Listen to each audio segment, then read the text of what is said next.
Jail जाने के लिए पूरी तरह से तैयार हूं और मुझे फक्र है कि मैं अपने देश को बचाने के लिए जेल जा रहा हूं। ये लोग कह रहे हैं कि केजरीवाल ने भ्रष्टाचार किया। लोग कह रहे हैं कि अगर केजरीवाल भ्रष्टाचारी है तो इस दुनिया में कोई ईमानदार नहीं है। इनके पास एक भी सबूत नहीं है। कहते हैं 100 करोड़ रुपए की चोरी हुई।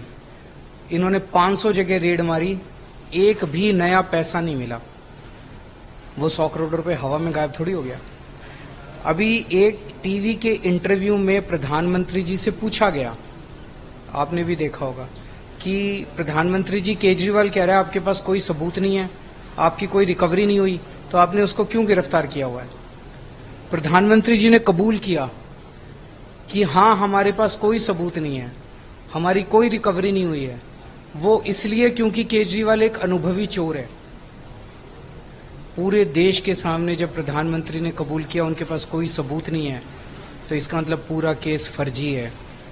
तो इन्होंने मेरे को क्यों गिरफ्तार किया है? इन्होंने मेरे को इसलिए गिरफ्तार किया है क्योंकि केजरीवाल जो काम कर रहा है वो काम मोदी जी नहीं कर सकते। मैंने दिल्ली में और पंजाब में लोगों की बिजली फ्री कर दी, मोदी जी नहीं कर सकते। मैंने लोगों के बच्चों के लिए शानदार सरकारी स्कूल बना दिए, मोदी जी नहीं कर सकते।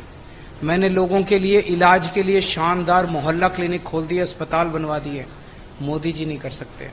जितने काम मैंने किए मोदी जी वो काम नहीं कर सकते। इसलिए केजरीवाल को जेल में डाल दो, केजरीवाल के काम खत्म हो जाएंगे। आज इनकी तानाशाही और गुंडागर्दी के खिलाफ सबसे मुखर आवाज आम आदमी पार्टी की है।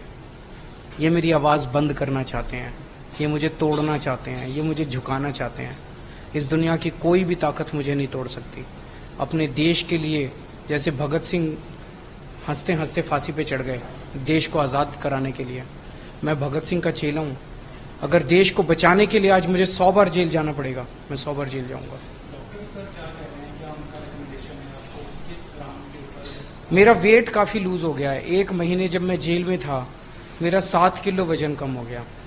तो अनएक्सप्लेन्ड वेट लॉस जो होता है हाँ, अनएक्सप्लेन्ड वेट लॉस वो बहुत खतरनाक होता है। शरीर के अंदर कोई सीरियस बीमारी हो सकता है पल रही हो, और अभी ना कराया जाए तो स्टेज 2 स्टेज 3 भी हो सकती है।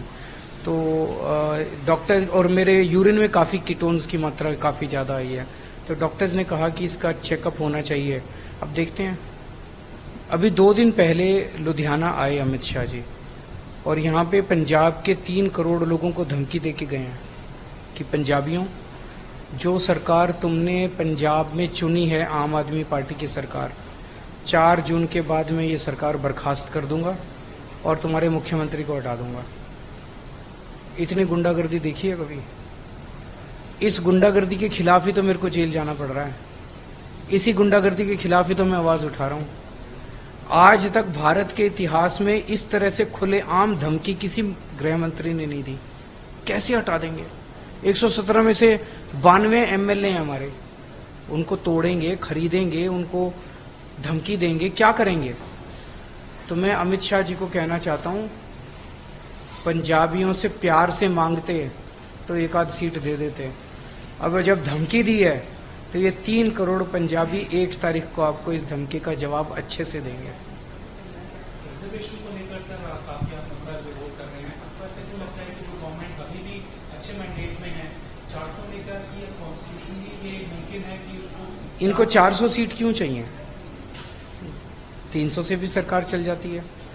तो 400 सीट इसलिए चाहिए। इनसे पूछा, भाई 400 सीट क्यों चाहिए? बोले मोदी जी कुछ बड़ा काम करना चाहते हैं। क्या बड़ा काम करना चाहते हैं? तो पता चला रिजर्वेशन खत्म करना चाहते हैं। इन्होंने मन बना लिया अपना, SC, ST और OBC का रिजर्वेशन खत्म करना चाहते हैं। मैं जो घूमा हूं देश भर में, जनता इस टाइम महंगाई और बेरोजगारी से बहुत त्रस्त है। घर का खर्चा नहीं चल रहा, बच्चे बेरोजगार बैठे हैं। तो अपने प्रधानमंत्री जी से उम्मीद करते हैं लोग कि ये समाधान देंगे, लेकिन जब टीवी ऑन करते हैं लोग तो देखते हैं प्रधानमंत्री जी गालियां दे रहे हैं। एक भाषण में प्रधानमंत्री बोले, अगर तुमने इंडिया गठबंधन वालों को वोट दे दिया तो अगर तुम्हारी 2 भैंस है तो 1 भैंस खोल के ले जाएंगे। ये क्या है? एक और भाषण में बोले, अगर तुमने इंडिया गठबंधन को वोट दे दिया तो ये तुम्हारा मंगलसूत्र खोल के ले जाएंगे। ये क्या हो गया प्रधानमंत्री को? एक और भाषण में बोले अगर इंडिया गठबंधन को वोट दे दिया तो ये तुम्हारे घर की टूटी खोल के ले जाएंगे। बॉम्बे जाके बोले शरद पवार भटकती आत्मा है, उद्धव ठाकरे अपने पिताजी की नकली संतान है।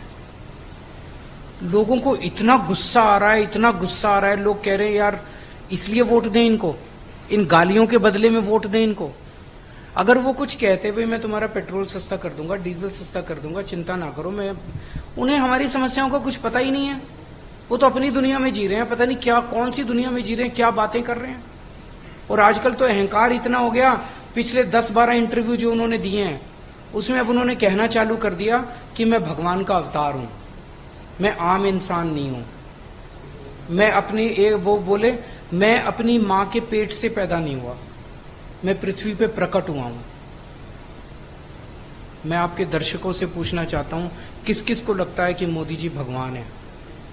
हम भगवान राम को मानते हैं, भगवान कृष्ण को मानते हैं, भगवान जगन्नाथ को मानते हैं, हनुमान जी को मानते हैं, शिव जी को मानते हैं, वाहिगुरु जी को मानते हैं। मोदी जी को तो भगवान नहीं मानते हम। और मैं आरएसएस से कहना चाहता हूं कि आपको अपना स्पष्ट करना पड़ेगा स्टैंड। क्या आरएसएस मोदी जी को भगवान मानती है, भगवान का अवतार मानती है? तो लोग इतना नाराज हैं कि पता नहीं कौन सी दुनिया। इस बार जनता अपना गुस्सा निकालेगी, इनको 200 से भी कम सीट आ रही है बीजेपी को, 300 के पार। Thank you.